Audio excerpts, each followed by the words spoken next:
Hey guys, hey, so I've had a pretty eventful day. I had 2 doctor's appointments and neither one of them went the way I was hoping they would.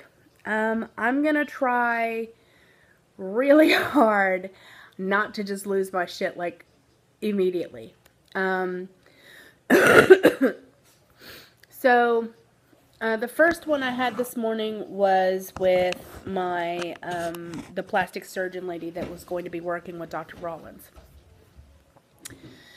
And we get there and, we get in and everything, and she starts telling me, about the surgery and what it's going to be like, and, what she recommends, and,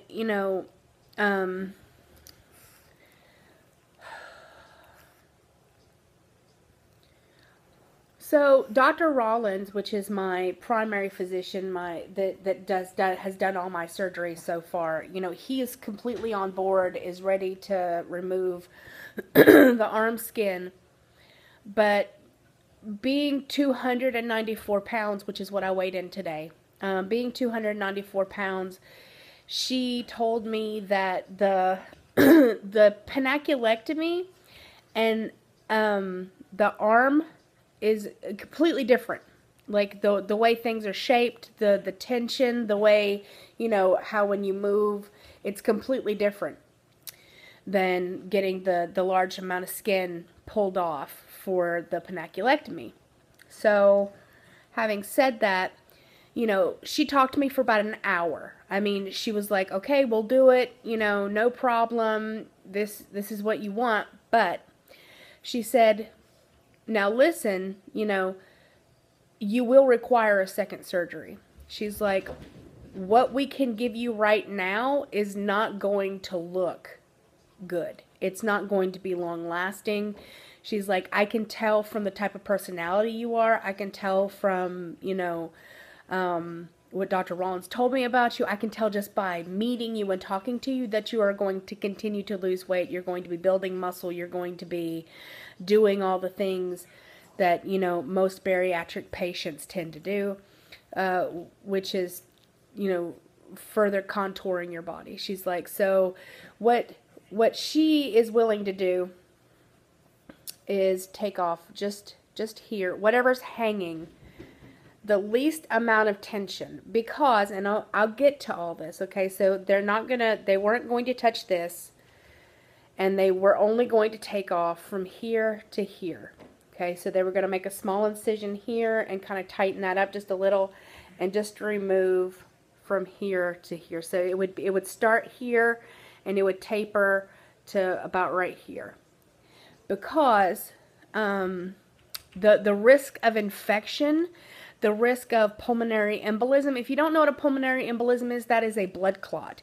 Because I'm having both arms worked on, because my BMI is so high, I have a higher risk of getting an embolism. Cellulitis is humongous at a risk at my size.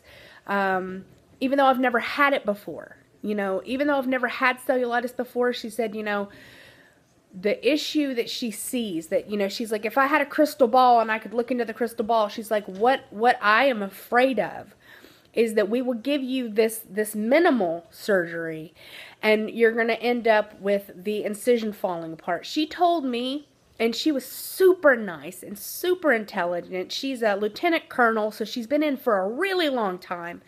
This is what she does for a living. She's a people pleaser. She was really nice to me. And she was like, I want to help you, and I'm willing to help you, but I need you to get down more. I need you. Sorry, guys. I need you to lose more weight. And I understand. I do. I really do. I'm not trying to rush anything. And if somebody tells me, hey, I don't want to give you a wound vac. I don't want to see you in the hospital for 2 weeks packing, your armpit because you've gotten an infection, because, it's dirty underneath here. I don't want to see you get MRSA. The likelihood of you not being happy with this surgery is so much higher right now. She's like, I'm not asking you to get down to 180 pounds. I'm not asking you to get to 30 BMI. I'm asking you to, when you reach your personal goal and you know you're going to stay there and you're happy there, come back and we'll do it. She's like, we will get it going and we will do it. She's like, whatever you want done, we will make happen. So I'm very depressed and I'm very sad, but on the other hand, you know, it's better safe than sorry for many reasons. And I would like to be like, oh, I'm not disappointed and I'm not really sad that I can't get my arms done right now. I would rather have them done correctly than just have them go in there haphazardly, take off just a little tiny bit and then have to have a second surgery. The fact that they were, you know, she was very adamant with, you're going to have a second surgery no matter what if we do it now, was the clincher for me. It was like, oh, you know what? No, I don't want 2 surgeries on my arms. It's a very hard surgery. You know, it's a hard surgery. It's not going to, even though it will give me more functionality, I will look better, I would feel a little bit better, but overall, in a year and a half, I would be turning right back around and I would have to pay. That's the deal. I would have to pay to get my arms fixed. So if they used the functional surgery now, just to, like I said, just to kind of whack off this little piece right here, which is not enough, then when I went to go get it fixed again, because it would need to be fixed again, then I would have to pay out of pocket. So that is what, you know, that is what we talked about today. I was really appreciative of her talking to me. You know, we talked about my boobs, we talked about my legs, you know. Dr. Rollins is an amazing surgeon. If you live in the area and you're local and you're thinking about bariatric surgery, Dr. Rollins is an amazing physician, and I could not possibly tell you how much I appreciate everything that he's done for me. Am I very disappointed in the fact that I can't get my arms done right now? Of course. Am I rational about it and I realize that this is not the right time for that? Of course. So what does that mean, Nirvana? What does that mean right now? What do I have to do? I have to work harder. I have to push myself harder. I have to push myself a lot harder so I can reach the goal that I want. So after talking to her and seeing what it would be like, my goal was 250 and I'm actually going to try to get myself down to 230. So my ultimate goal is between 230 and 250. I'm going to do my damnedest this year and part of next to try to get down absolutely as much as possible, because I want this done. I want to be able to be comfortable in my own skin. I want to feel better. And if somebody, she was honest enough to tell me, you know what, yes, we can do it, but I don't think this is the right time for you. It wasn't like the first time I saw the plastic surgeon when they were like, come back at 180 and we'll see what we can do. That's not, she was like, you get down where you're comfortable, we'll make whatever you need happen. She's like, you know, you might have to pay, you know, you obviously have to pay for the tummy tuck and, you know, and the legs and stuff like that, but we'll make it happen. She's like, you just get to where you think that you're going to be comfy. So that was the biggest deciding factor for me, was that, you know, hey, I know that this needs to be done. I want to help you. I'm going to be here for a while. Come back and see me in a couple of months so we can see your progress, see what's going on. I want to make sure you're okay. And then she gave me a gigantic hug. And, you know, that to me was like, you know, I'm not just somebody on a piece of paper. I'm lucky enough to have surgeons that care about me. And that Dr. Rollins wants to see me succeed. You know, he talked to her for like an hour the other day about me and about my arms and everything. And like, he never asks them to do this, because it is against their rules to work on anybody over 32 BMI. So for him to go to bat for me, for him to see if they would help, it meant a lot, because, you know, that was asking a favor from another physician that, you know, he knows for a fact does not do this kind of work on anyone near my size. And for her to tell me, you know what, Nirvana, we will do it. Like, I'll do it for you. I will totally do it for you, but I know for a fact you're going to be unhappy. You know, and sitting there talking to Matthew, I understood. And I'm like, you know what, you're probably completely right. I don't want to end up in the hospital. I don't want, you know, I don't want a horrible, you know, pulmonary embolism. I don't want to pack my arms and be stuck in the hospital with cellulitis. You know, the more I get off, the easier it's going to be for me, and the nicer looking it will be in the end. So that's what I'm working with. Let's see what the time is. So I also went to my, my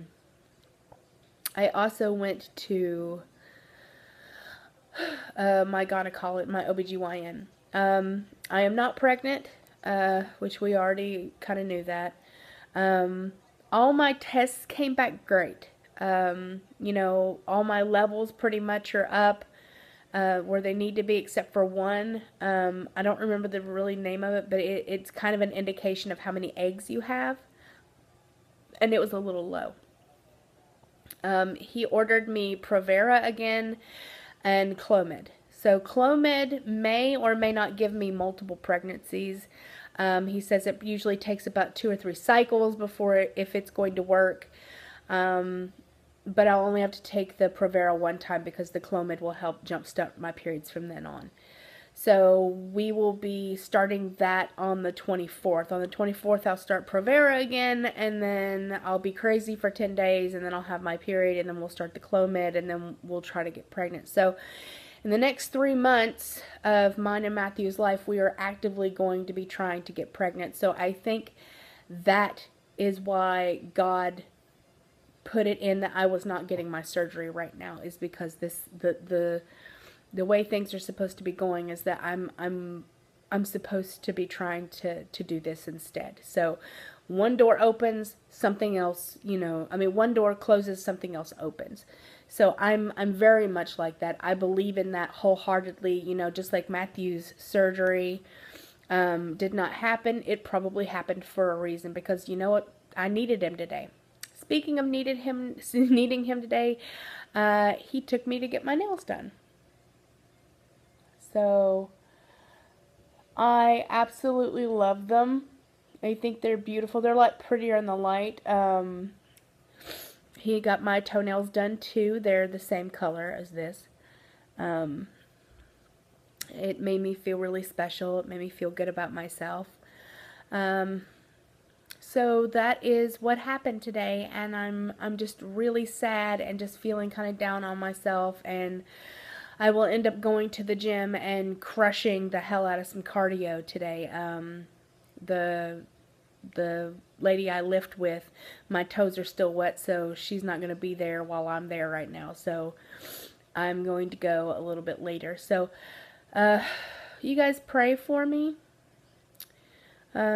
Things are going the way that I guess they're supposed to, and I'm doing the very best I can to remain sane. Matthew's surgery is scheduled for the 21st of March, so he'll be having his surgery in March, and then who knows.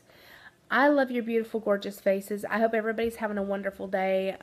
Sorry for the ridiculous amount of tears over the past couple of weeks. I'm a very sensitive person, and like, if I'm happy, I'm crying. If I'm sad, I'm crying. If I'm hungry, I'm crying. Like, I cry. So I will talk to you guys very, very, very soon. Thanks for watching. If you love me, you can always subscribe to see more of my shenanigans. Give me a thumbs up and tell me that I'm doing all right.